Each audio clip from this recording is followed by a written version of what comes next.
गणेशं गणाधिपत्यम् अपर्णासुत अप्रमेयम् वक्रतुण्डम् एकदन्तम् प्रणमामि विघ्नेश्वरम्।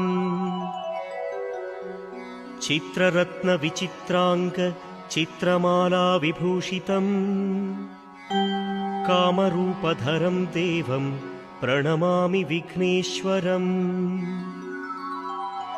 बाहुदातटिनिवासेन काणीपाकपुरीश्वरा सुध्यन्ति सर्वपापेभ्यः विघ्नेश्वरं नमाम्यहम्।